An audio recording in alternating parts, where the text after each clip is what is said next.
Besides being the home of our favorite chemist, Albuquerque, New Mexico is known for a few other things. Largely being the balloon capital of the world.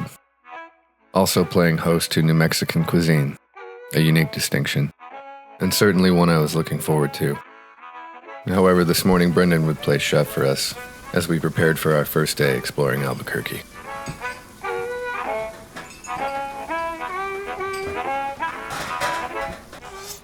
Can you say huevos again? Huevos and salsa.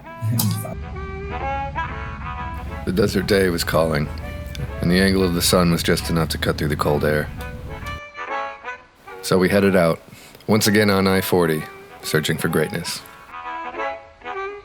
Or more realistically, towards the closest camera shop, so Jason could replace a lens he had dropped out of his bag on the road.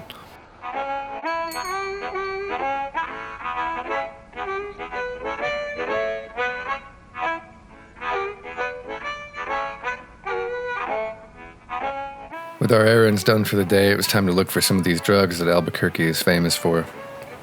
All I found was caffeine, but they had preferred parking. How can you say no to that? The Rust is Gold coffee shop on Eubank Boulevard caters towards riders, but I got the feeling everybody was welcome here. A place where you can ask the important questions. What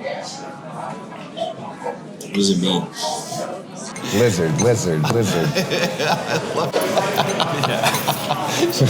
You can sleep on a beach in those days.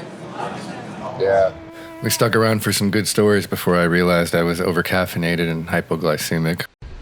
So we headed into my favorite part of Albuquerque, Old Town. I imagine this to be the cultural center of this town, containing many historic buildings, shops, and restaurants, which would be our aim. Casa de Ruiz, Church Street Cafe. Well, boys?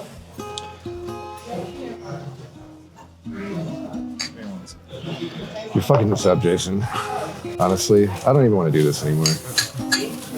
Not just lunch, but like this. I don't want to do it. Tensions were high, so we decided to walk it off, snapping some photos along the way. Old Town is small but mighty. It has the personality of somewhere a long time ago. And I'll tell you, personality goes a long way out here. The themes in New Mexico are very strong. And to storytellers like us, that means a lot. It sort of feels like talking to an old friend. And after so long on the road, it's starting to feel like I'll never be alone.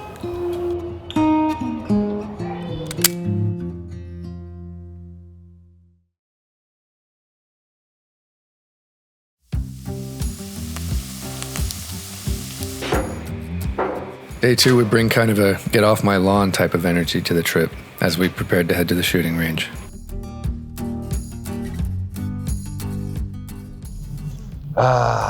Albuquerque. It's not quite Goo Lagoon, but it'll do. A short ride out in the desert would bring us to our local shooting range, run by the state and creatively named Shooting Range Park. After figuring out how many men it takes to tape up a target, it was time to test our manhood. I'll be the first one to tell you that this isn't a Sergio Leone movie, and safety is the first thing to be considered. But it is fun to test your aim every once in a while.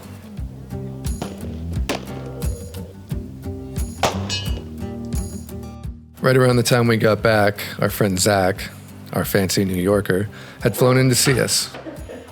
He had a gig going in Phoenix and decided to make the puddle jump just to hang out with the boys. Tomorrow would put us back on the road to Phoenix, so we decided to just relax.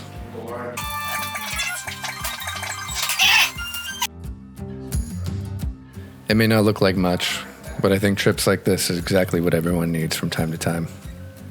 The rest was needed and welcome before we get back on the road tomorrow morning.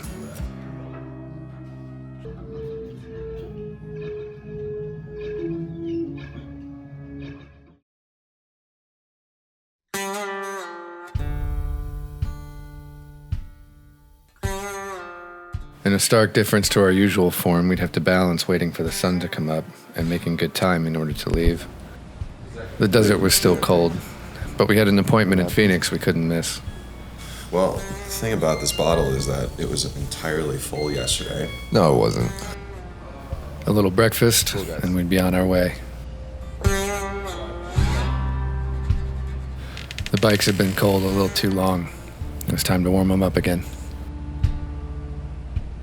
You want them?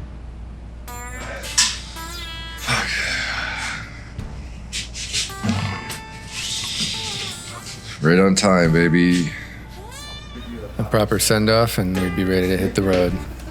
Zach and Brendan would be traveling by car, so we decided to get a little head start on them.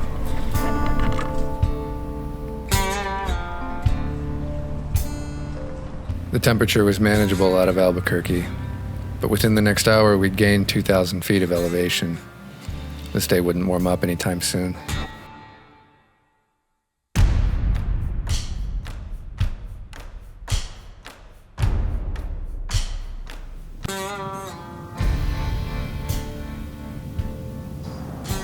We've reached the Continental Divide. That hurt a little bit. It's pretty cold. But it'll get warmer from here. Only 300 miles to go. Let's do it.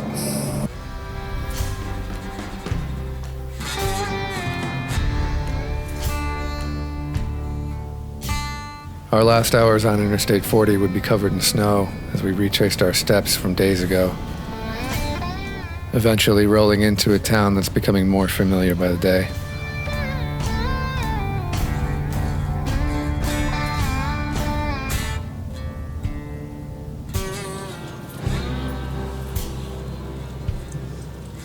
We're in Holbrook, getting some Burger King.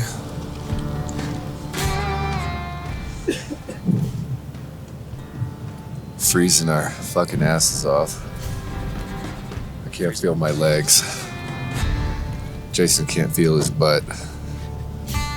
But I can feel his butt. I can feel one cheek.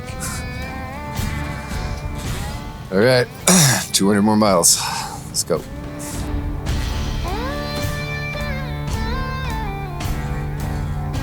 "400 miles always starts to draw out longer than you think it is. And the American Southwest up until now ain't been much except desert gas stations. Some of them more familiar than others." You recognize this place?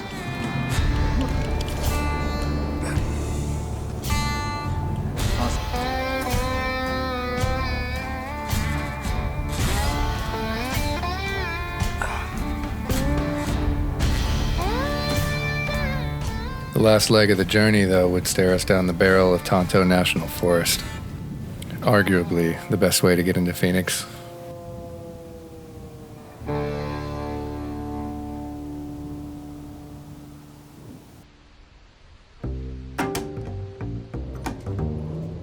Phoenix was our last layover until home, and we had big plans for the night. Zach, after coming back from the dead just this morning, was scheduled to sing. He'd be starring as one of the frontmen in the Bee Gees tribute show at Hale Concert Hall.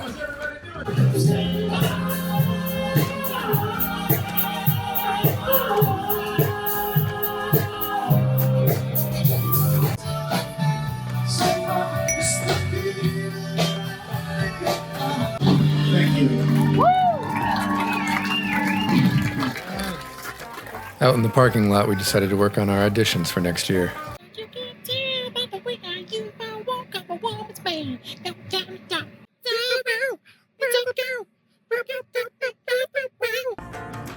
While Phoenix may not really be my kind of town, I think we made the best of it. We certainly would enjoy tonight, waiting for the sun to come up on another day in the desert.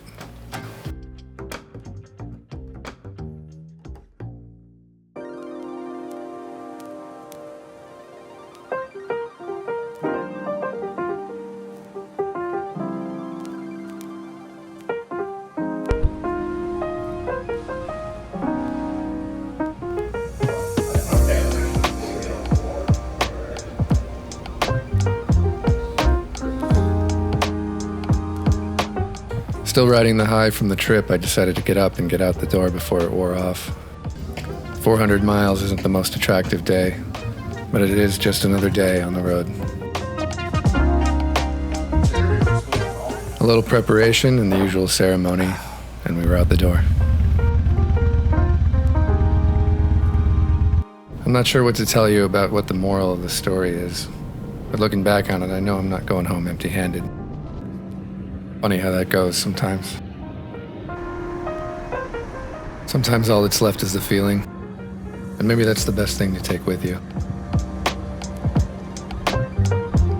For now, I guess I'll go home and put it on a shelf until we can get out on the road again. Good trip. Always a good trip, man.